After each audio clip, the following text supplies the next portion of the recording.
Welcome to the Real Estate Syndication Show.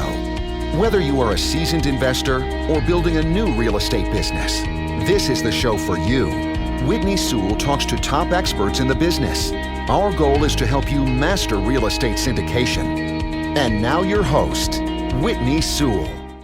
This is your daily real estate syndication show. I'm your host, Whitney Sewell. Today, our guest is Ferd Niemann. Thanks for being on the show, Ferd. Thanks, Whitney. Glad to be here. Ferd is a mobile home park lawyer, owner, operator, investor, podcaster, MBA, CCIM, and broker also. He focuses on solving complex real estate problems. He is passionate about real estate and helping others. Ferd, welcome to the show. It's just interesting. I know you and I were talking about this for the show, but just, branding yourself as that mobile home park lawyer, it's just amazing. It's a great idea that, you can focus in that niche, be an expert, and then people know who that expert is. And so I'm looking forward to learning more about, yourself and let's diving into the mobile home parks and how you're helping these other operators and how you've got to where you're at now. But so give us a little more about yourself and your practice and your mobile home park business. Yeah, so I'm based here out of Kansas City. So I practice mobile home park operations in the Midwest, and then on the legal services, I'm pretty much going nationwide. I don't do litigation or like evictions in court in other states, but here I pretty much touch a lot of operational consulting on retail license, water, sewer issues, LLC setups, contracts, leases, title work, title objections. I'm a zoning and real estate lawyer by trade, so I do a lot of zoning and permitting issues, which is really important in the MHP space. Grandfathering is very important in this asset class. Do some syndication work on the legal side, do some syndication work on the operational side as well. And then, all your other kind of blocking and tackling contracts and real estate law. And just kind of consulting on MHP. So that's kind of the current practice. By way of background, like I said, I'm an attorney by trade. I practiced law at a boutique real estate firm here in Kansas City, probably the best firm in the metro. Did zoning, law, tax incentives. Before that, I was a county appraiser here in Kansas City, youngest in county history to do that, and had a 75-person team and $8 million operating budget, and worked in government for 5 years. I pretty much had two jobs my whole life, I went to school for a decade, but I was doing that all while working. I went to law school while working full time. So it's just been the hustle. And today I got two jobs now: I'm owner, operator, and lawyer. So it's been a fun ride, but look forward to doing more.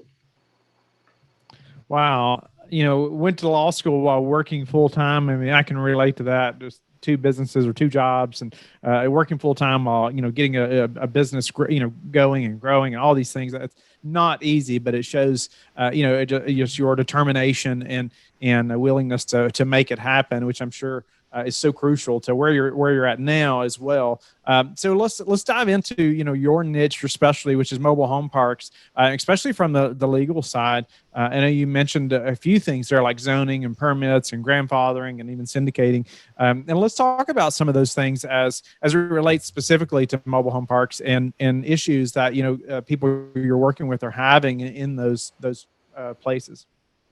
Sure. I mean, in MHP, it's very common for municipalities, cities in particular, to not like mobile home parks. There's a stigma. They think they're trailer parks or worse, and they think they're hotbeds for crime and poor people, and as a result, they want to get rid of them. They'd much rather have a mobile home park be torn up and become a Home Depot or a new apartment or new hotel or McMansion neighborhood. So they're very hostile. They put a lot of laws on the books, many of which are unconstitutional. The property rights are constitutional rights. So there's really three types of mobile home park. There's legal conforming, which is rare because it means it's up to the current code and it was legally permissible at some point in the past. Those are mostly new development, very little new development. You've got the illegal park, which is, somebody built it without permission and just the government's looking the other way because the guy's, friends with the mayor. But, the next guy, if you or I buy it, they're going to sting us and say, oh, you can't get rid of that. You got to get rid of that. You can't have it, even though it's been there for 50 years. So you never want to buy illegal. But so most of the mobile home parks fall in the middle, which is the grandfather status, which is legal, meaning it was permissible at the time it was built, but it's now non-conforming with the current code. So a lot of what I do is try to get some of the restrictions limited as it pertains to setbacks, internal and perimeter setbacks, to basically allow for better infill and without being classified as a new development or redevelopment. Because the name of the game in MHP, depending on the type of asset you buy, but if you're buying heavy infill or, kind of a rehab method, you got to bring in new homes, and you bring in new homes on old lots that are typically smaller and configured differently. And cities put a lot of restrictions in place, many of which are invalid. So it's my job to, read the code, get smart on that city, that state, and negotiate, hopefully in a cordial manner. But sometimes it just becomes abrasive and adversarial to the city, and you have to fight for your property rights. So that's a really big issue. And zoning is important in all real estate, but in MHP, it's probably the hardest to get zoned, and there's more hostility towards it than about any other asset class. And would that be if you're building a new project, or you have one that's illegal, like you talked about, that you'd be worried about the zoning? Most of the zoning work I do is on existing projects where somebody a new owner wants to, one, prove the permit's valid, two, prove they can bring in new homes, and kind of get a certificate of zoning. But I don't just ask the city, hey, send me the zoning, because then they're going to send you what it is. And you're like, well, no, I'm not going to accept that. I read the code, I negotiate with them, I draft a zoning letter and say, he or she, whoever it is, I need you to put this on your letterhead and sign it. And then I can go to the title company and I get a zoning endorsement, which is like another set of insurance, like belt and suspenders, so that if a different administrator of the city comes in down the road and changes city position, I've already got a backup plan. As far as new development, those are very rare. It depends on it's going to be very location, city specific. I mean, nationwide, I think there's 44,000 mobile home parks. There are less than 24 constructed in a given year. More, I mean, it's going extinct. I mean, relative, there's more being redeveloped and thrown away than are being recreated or created from new. So, and it depends. That becomes more of to some degree, a blue state, red state issue, but also practical. I'm in the process of expanding 2 parks I have now. So expanding is still hard, but I'm able to do it in one of them because it's in the county, so it's outside city limits. But when you get outside the county, you often run into things like no city water, no city sewer, which then increases the development cost, the risk, et cetera. So in a practical world, there are very few people out there developing new mobile home parks. I'd like to. I've got a development background on retail, so I understand the entitlement process and permitting process from that standpoint. But it's really just finding a location in a city to play ball and a market that has the right economics to make it make sense.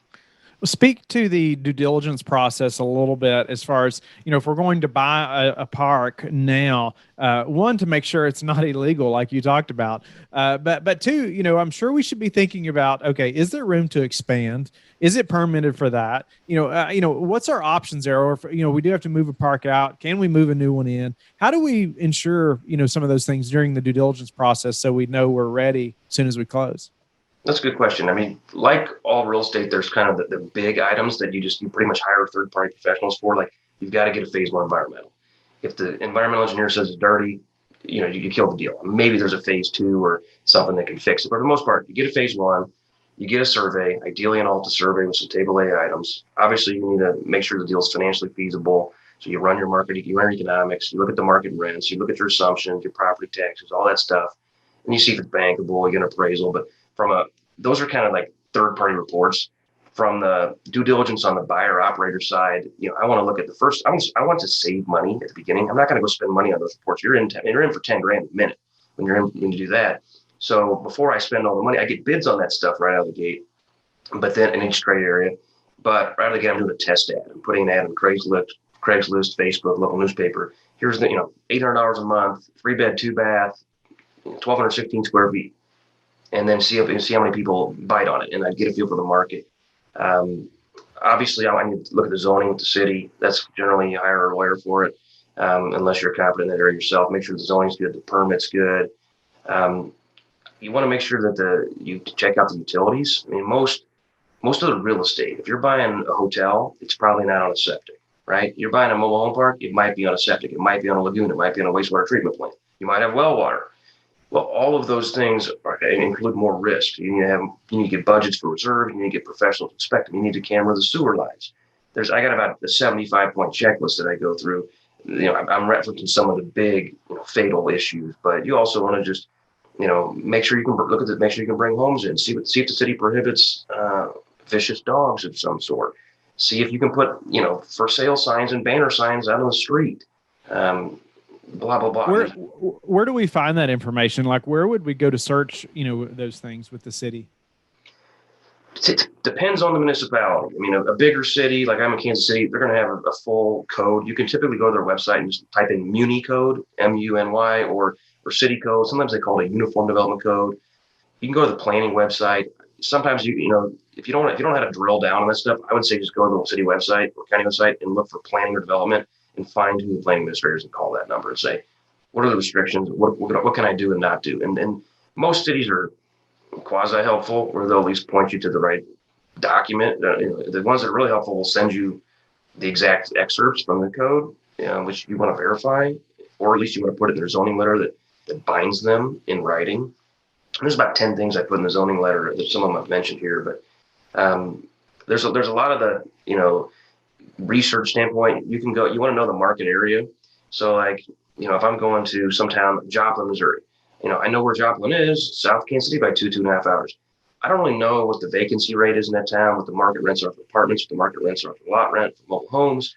So I can look it up on Google, call those places in secret shop. I can go to bestplaces.net or run a report from a scout or some of the real estate source to give me some of that information.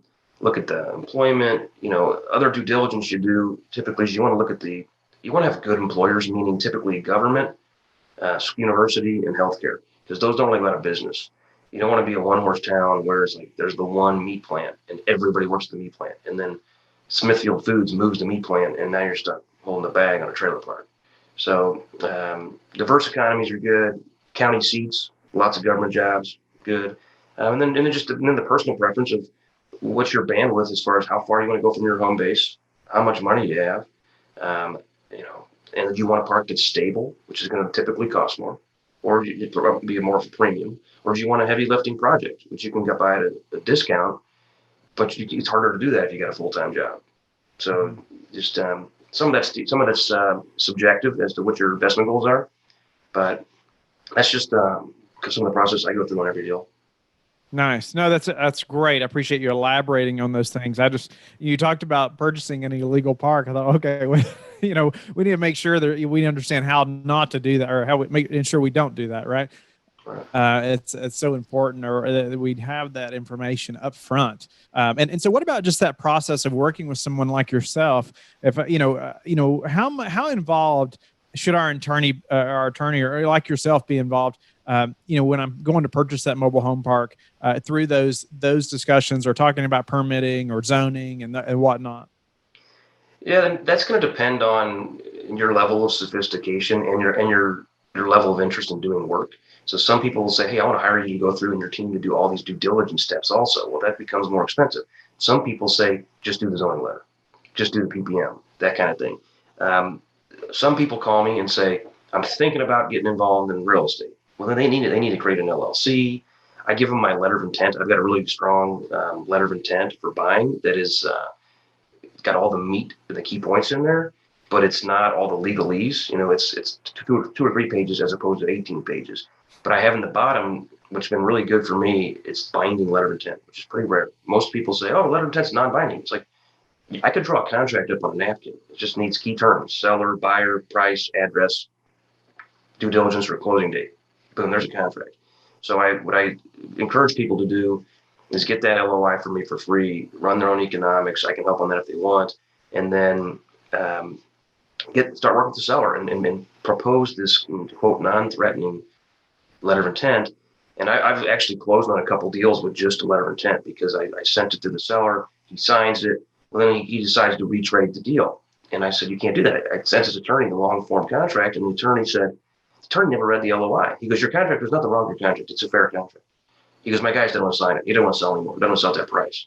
I said, but I have a letter of intent. And he said, letter of intents are non-binding. I said, read the last paragraph, which isn't all bold, by the way. It wasn't fine print. It's all bold. This is binding. This is a contract unless we consummate a long form contract in the next 30 days. And he goes, well, I'll be. And 5 minutes later, he sent over a signed contract. And I closed the deal like that. Another deal, the guy never even signed it. I went to the bank or title company. They go, we need a contract. We need a contract. I said, that's a contract. Read the whole document. And the guy finally showed up. It took like 7 months to get this guy to close it. And he never gave me the due diligence materials. I closed on day 0 of my inspection period with an LOI. So typically I tell people, do the LOI on your own unless you have questions. You don't. But then when you get a red line, call me, or when you need a contract, I'll draft a contract. Then we get to title work. We do title objections. So typically we do title objections, assignment of leases, bill of sale, zoning letter on pretty much every file. Some people do the contract themselves. Some people do the financial underwriting and modeling themselves. A lot of them do the due diligence themselves. And then if issues come up where there's like you're buying out the LLC or you're doing a syndication, those typically fall more in lawyer world, and then we get the call.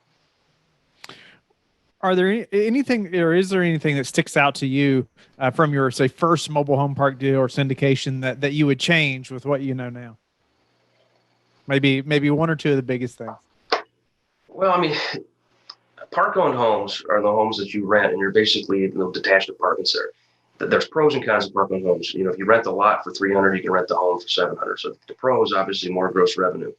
But the downside on the park-owned homes is you got a lot more repairs, a lot more maintenance, and you got a lot more cash in the deal because they're hard to finance. So on my first deal, I couldn't go as fast. I think I had like 90,000 to put into park-owned homes, but I had to fill like 15 of them.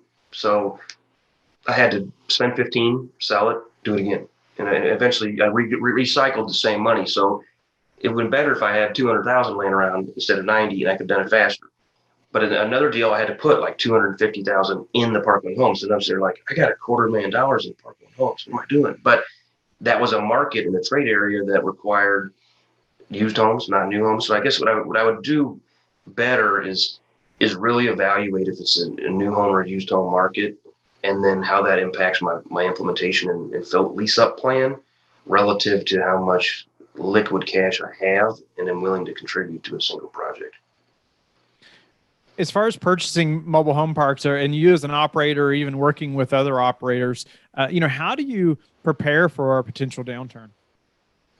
Well, I mean, I don't want to say that we're recession resistant, but to some degree we are, because, the $2,000 a month high-rise apartments in downtown, if you're a young CPA making $60,000, you probably like to live there. But, if you get laid off, you're moving to the B apartments, or you don't get a raise, you're moving to B apartments. People in the B apartments move to C, move into mobile home parks. So in a recession, we get more demand. I mean, we sold more houses in March and April when COVID hit than we could ever imagine. We were and so did everybody in the industry, which is why right now, some of the manufacturers have not taken orders in 6 months because the demand was through the roof. A bunch of private equity groups, REITs, have come into the asset class in the last year because they see mobile home parks as recession resistant. So we're kind of in the right space for that. But of course, we still have our reserves. We still, try to be conservative on our underwriting assumptions, conservative on our budgets, maintain our banking relationships, all kind of the normal, risk averse strategies. But frankly, we're kind of sitting in the catbird seat relative to other real estate classes. And the market has recognized that, as indicated by our cap rates being compressed, at record numbers. What do you predict to happen in the real estate market over the next 6 to 12 months? Well, I think it depends on what the tax code does with, President-elect Biden. And I know at the time of this recording, there's still a little gray area whether or not that's going to go through. I think is looking more and more likely by the minute. If he changes the 1031 code or takes away carried interest or increases tax rates above and beyond what they were in the Obama, what they are now, what they were in the Obama administration, I think it's bad for the whole economy, and I think it's bad for real estate. Overall, I think real estate is a great long-term play because just consistent returns and cash flow, and it's a hard asset, right? I mean, I don't know if Tesla's worth what they say it's worth, but you got a 38-unit apartment. It's probably the bricks and the doors and the windows and the dirt's going to be there 5 years from now. I don't do the Bitcoin thing, kind of like Warren Buffett. I guess I don't understand it, so I don't want to play with it. So I think the real estate market's going to do fine. I think in the long run, it's going to do really well. In the short run, it's going to be very dependent on government policy, including, if AOC and some of the progressives get their way with rent control or rent abatement more than the eviction moratorium.